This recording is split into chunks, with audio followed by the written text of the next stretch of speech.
Welcome to ప్రజాప్రతినిధి news. Babasaheb Ambedkar ప్రతి వ్యక్తికి ఒక దేవుడితో సమానమని అన్నారు కోదాడ ఎమ్మెల్యే పద్మావతి రెడ్డి. మనుషులందరిది ఒకే కులం, అది భారతీయ కులం అన్నారు. ప్రజలందరికీ బాబాసాహెబ్ అంబేద్కర్ 134వ జయంతి శుభాకాంక్షలు తెలిపారు. సూర్యాపేట జిల్లా హుజూర్ నగర్ 8వ వార్డు గోవిందపురంలో అంబేద్కర్ లయన్స్ యూత్ ఆధ్వర్యంలో భారత రాజ్యాంగ నిర్మాత డాక్టర్ బాబాసాహెబ్ బిఆర్ అంబేద్కర్ 134వ జయంతి వేడుకలు ఘనంగా నిర్వహించారు. ఈ కార్యక్రమానికి కోదాడ శాసనసభ్యులు ఉత్తమ్ పద్మావతి రెడ్డి ముఖ్య అతిథిగా విచ్చేసి డాక్టర్ బిఆర్ అంబేద్కర్ విగ్రహానికి పూలమాలలు వేసి కార్యక్రమాన్ని ప్రారంభించారు. ఈ సందర్భంగా ఆమె మాట్లాడుతూ భారతదేశంలో ప్రతి మనిషికి అంబేద్కర్ దేవుడితో సమానం అన్నారు. చట్టసభలో ఎస్సీలకు రిజర్వేషన్ చట్టబద్ధత కల్పించింది కాంగ్రెస్ పార్టీ అని గుర్తు చేశారు. ప్రతి ఒక్కరూ వారి యొక్క భవిష్యత్తును సక్రమంగా నిర్మించుకుంటూ ముందుకు సాగాలని, ఏ అవసరం వచ్చినా తమ వద్దకు వస్తే ఖచ్చితంగా వారి సమస్య తీర్చే విధంగా పనిచేస్తామని హామీ ఇచ్చారు. డాక్టర్ బిఆర్ అంబేద్కర్ 134వ జయంతి వేడుకలకు తనను ఆహ్వానించినందుకు ప్రతి ఒక్కరికి పేరు పేరున కృతజ్ఞతలు తెలియజేస్తూ అందరికీ డాక్టర్ బిఆర్ అంబేద్కర్ 134వ జయంతి శుభాకాంక్షలు తెలిపారు. అంబేద్కర్ గారి ఆశయాలను అంబేద్కర్ గారి ఆశయాలను జై భీమ్ జై భీమ్ నాకు అవసరం అంతే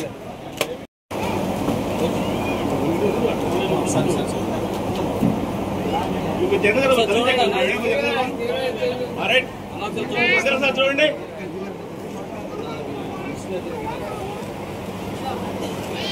కల్పించడానికి కుల, మత, ప్రాంత, వర్ణ, లింగ, ధనిక, పేద లాంటి ఏ రకమైన రాజ్యాంగ స్ఫూర్తిని దెబ్బతీస్తూ ప్రజాస్వామ్య విలువలను కాలరాస్తూ సమాజంలో అశాంతి నెలకొల్పుతున్నాయి. విభేదాలు సృష్టిస్తూ రాజకీయ మనుగడ కోసం విద్వేషాలను రెచ్చగొడుతున్నాయి.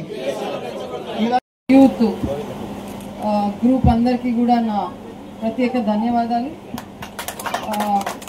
అసలైతే ఉత్తమ్ కుమార్ రెడ్డి సార్ రావాల్సి ఉండే, కానీ వారు మంత్రిగా బాధ్యతలు ఉన్నాయి కాబట్టి నేను ఈ ప్రోగ్రాంకి కూడా రావడం జరిగింది. మరి నిజంగా ఇక్కడ ఈరోజు అంబేద్కర్ గారంటే మనకు రాజ్యాంగబద్ధంగా ఇప్పుడే మంచి ప్రతిజ్ఞ కూడా తీసుకున్నాము. ప్రతి పౌరునికి మొదటి దేవుడు ఈ భారతదేశంలో ఉండాలంటే అది అంబేద్కర్ గారు. వారు రాసిన రాజ్యాంగమే ఇన్నేళ్ల నుంచి ఏ గవర్నమెంట్ వచ్చినా ఇంత ముందుకు వస్తుంది. మన ప్రియతమ నేత ఉత్తమ్ కుమార్ రెడ్డి గారి వారి జీవితం చూసుకుంటే వారు చిన్నప్పుడే 15 ఏళ్ల ఏటనే నేను దేశానికి నేను సేవ చేయాలి అని 15 ఏటలోనే తను సైన్యంలో జాయిన్ అవ్వడం జరిగింది. అంబేద్కర్ గారు ఏం చెప్తారు, అసలు కులాలే ఉండొద్దు రాను రాను. అదే ఉద్దేశంతో మరి ఉత్తమ్ కుమార్ రెడ్డి అక్కడ పైన 30,000 అడుగుల నుంచి కింద మాల ఉన్నారా, మాదిగా ఉన్నారా, ఎస్సీ ఉన్నారా, ముస్లిం ఉన్నారా, రెడ్డి ఉన్నారా అయితే చూడలే కదమ్మా.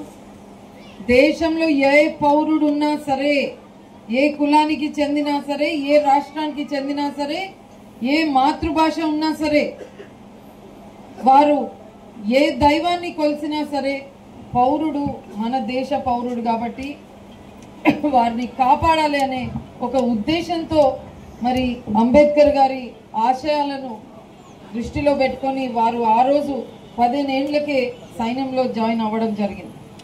దాని తర్వాత మళ్ళీ దేశానికి సేవ చేయాలి అని ప్రజల మధ్యలో ఉండి చేయాలని భగవంతుడు వారికి ఒక పొలిటికల్ లీడర్గా అవకాశం ఇస్తే మరి 94లో ప్రజా జరిగింది. వారిని సపోర్ట్ చేయాలని నేను ఫాలో అవుతుంటే 20 ఏళ్ల తర్వాత మళ్ళా కాంగ్రెస్ పార్టీ మరి భగవంతుడు కూడా నాకు కూడా ప్రజాసేవకు అంకితం చేయాలని వారు కూడా నాకు అవకాశం ఇవ్వడం జరిగింది. ఎంతో అదృష్టంగా భావిస్తున్నాం. నిజంగా కూడా అందరికీ ప్రజలకు సేవ చేయాలి అంటే బహుశా అందరికీ అదృష్టం రాదు.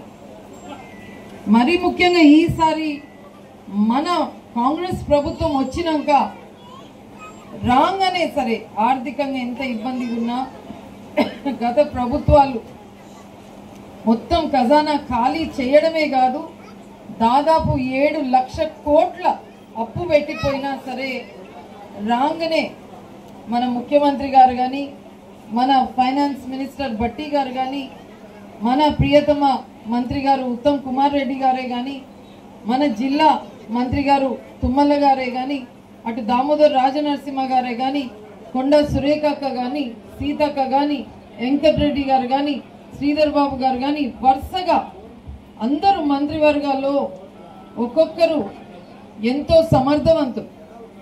వాళ్ళ శాఖలను మంచిగా నడుపుతూనే మరి సమాజంలో అందరూ కోరినట్టు అన్నిటికీ సదిరి ఒకటి ఒకటి ఒకటి చేసుకుంటూ వస్తున్నారు. మీకు తెలుసు అసెంబ్లీలో ఈసారి 2 ముందుకు వస్తుంది. ఆ భాగంలో అందులో ఆ ప్రభుత్వంలో నేను ఎమ్మెల్యే కావడము నాకు కూడా ఎంతో అదృష్టంగా నేను భావిస్తున్నాను. మీకందరికీ మరి మొన్ననే ముఖ్యమంత్రి గారు పొంగులేటి గారు మరి నియోజకవర్గానికి 3500 ఇండ్లు కేటాయించారు. ఇప్పుడు ఆ ప్రక్రియ నడుస్తుంది. పైలట్ ప్రాజెక్ట్ కింద ఇక్కడ మండలానికి ఒక ఊరు చొప్పున అవి కూడా నడుస్తున్నాయి. మొన్న నేను కోదాడలో పర్యటిస్తే దాదాపు చాలా మంది బేస్మెంట్ వరకు లేపినరు, వాళ్ళ అకౌంట్లో ₹1,00,000 పడ్డాయి. ఇక్కడ కూడా బహుశా అదే స్టేజ్లో ఉంది. మీరందరూ కూడా ఎవరైతే స్టార్ట్ చేసిండ్రో ఇండ్లు తప్పకుండా దగ్గరుండి కట్టియడం చూసుకోండి. ఎవరికి వారికి ప్రతి స్టేజ్లో ₹1,00,000 ఇవ్వడానికి ప్రభుత్వం సిద్ధంగా ఉంది. మరి ఇచ్చడం జరిగింది. త్వరలోనే ఆ ఇండ్లు కూడా మనందరికీ చెందుతాయని నేను మీకు మాటిస్తున్నాను. మరి ఇంత మంచి పథకాలు పెట్టుకొని కాంగ్రెస్ పార్టీ మీ అందరి ఆశీస్సులతో ముందుకు పోతూ మరి మన అంబేద్కర్ గారైతే ఇక వారు మనకు దేవుడు. వారు ఏదైతే రాజ్యాంగం రాసిండ్రో కేవలం దాన్ని వెంట పట్టుకొని మనం వెళ్తే తప్పకుండా అన్ని మన ఇష్ట కోరికలన్నీ కూడా సాధించవచ్చు. మీరందరూ కూడా పార్టీలకు అతీతంగా నేను చెప్తున్నా, ఈసారి ఉత్తమ్ కుమార్ రెడ్డి గారు కానీ అక్కడ అతీతంగా నిరుపేద ఎవరైతే సరే వాళ్ళ నుంచి మొదలు పెట్టుకొని ప్రయారిటీ వైజు అందరికీ అన్ని సంక్షేమ పథకాల్లో మీకు అందుతాయని కూడా నేను మాటిస్తున్నాను. నిజంగా ఇప్పుడు ఈ 4 ఏళ్ళు మేమున్నంత వరకు అయితే హుజూర్నగర్లో కానీ కోదాడలో కానీ యావత్ రాష్ట్రంలో కూడా పార్టీలకు అతీతంగా పనిచేస్తున్నాం ఈ గవర్నమెంట్. కాబట్టి మీ మధ్యలో ఏవి గొడవలు ఉండకుండా అందరం కలిసి ప్రశాంతంగా బతుకు. అది మనమే చేసిన కాంగ్రెస్ పార్టీ రాహుల్ గాంధీ వారి ఆలోచన మేరకు వర్గీకరణ కూడా చాలా మహత్తరమైన బిల్లులు కాంగ్రెస్ పార్టీ ధైర్యం చేసి ఇన్నేళ్లు ఎవరున్నా సరే మరి ఈసారి వారు మొదలు పెట్టి మనం బిల్లు కూడా పాస్ చేయడం జరిగింది. దానికి మన ఉత్తమ్ కుమార్ రెడ్డి గారు సబ్ కమిటీ చైర్మన్ గా ఉండడము మేమిద్దరం కూడా దానికి ఎంతో అదృష్టంగా భావిస్తున్నాం. ఎందుకంటే ఎందరో ప్రజలలో ఉన్న ఈ ఆకాంక్ష ఫైనల్ గా నెరవేరింది. దాంతోపాటు చూడన్నట్టు ఇరిగేషన్ శాఖ మరియు సివిల్ సప్లైస్ ప్రతి ఇంటికి రేషన్ పోయే శాఖ కూడా మన సార్కే వచ్చింది.